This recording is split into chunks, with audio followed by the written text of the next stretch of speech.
سلام و عرض ادب خدمت همه عزیزان بزرگوار. برای ریست کردن اینورتر زیمنس مدل میکرومستر 420 یا 410 یا مدل V20 ما 3 تا پارامتر باید برای درایومون تعریف بکنیم. منتها قبل از اینکه درایوتون رو ریست بکنید، اگر تازه شروع به کار با اینورتر کردید، لطفاً یک بار ویدیو رو تا آخر مشاهده بفرمایید. بعد از اون درایو رو ریست کنید. اولین پارامتری که ما باید تنظیم بکنیم P3 تا 03 هست. من دکمه P رو میزنم، R4 تا 0 نمایش داده میشه، فلش بالا رو میزنم، P3 تا 03 نشون داده میشه. مقدار باید یک تنظیم بشه که این مقدار یک هست. پارامتر بعدی که من باید تنظیم بکنم پارامتر P2 تا 010 هست. مقدار این پارامتر باید 30 تنظیم بشه. من عدد رو 30 میارم و با زدن دکمه P مقدار ذخیره میشه.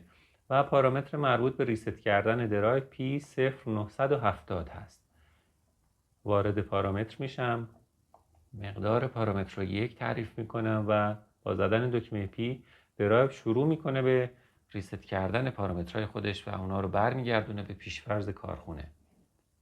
ممکنه این ریست کردن درایو یه چند ثانیه‌ای طول بکشه و یه تایمی ببره تا درایو کامل ریست بشه.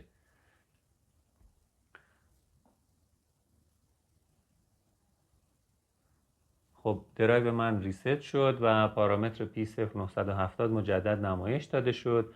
برای اینکه برگردم صفحه اصلی من دکمه فانکشن رو میزنم، R4 تا 0 نشون داده میشه و با زدن دکمه P فرکانس خروجی برای من نشون داده میشه.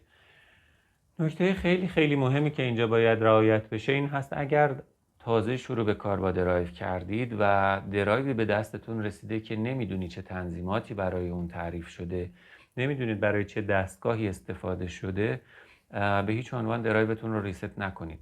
چون ممکنه اینورتر برای خط تولید خیلی خاصی استفاده شده باشه، یه سری تنظیمات پیچیده روش تعریف شده باشه و شما با ریست کردن اون درایو یه مشکل خیلی بزرگی به وجود بیارید و حتی ممکنه یه خسارت خیلی سنگینی به عهده شما قرار بگیره.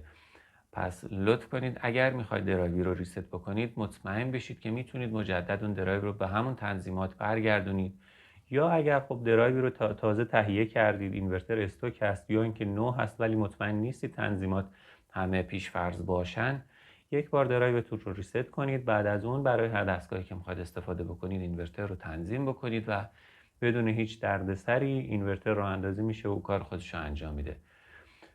این نحوه ریست کردن درایو بود. اگر که سوالی داشتید من شماره تماسم رو پایین ویدیو قرار میدم، با من تماس بگیرید، بهم پیام بدید داخل واتساپ یا تلگرام، سوالاتتون رو مطرح بفرمایید. من تا جایی که در حد و توانم باشه در خدمتتون هستم و خوشحال میشم کمکی کرده باشم.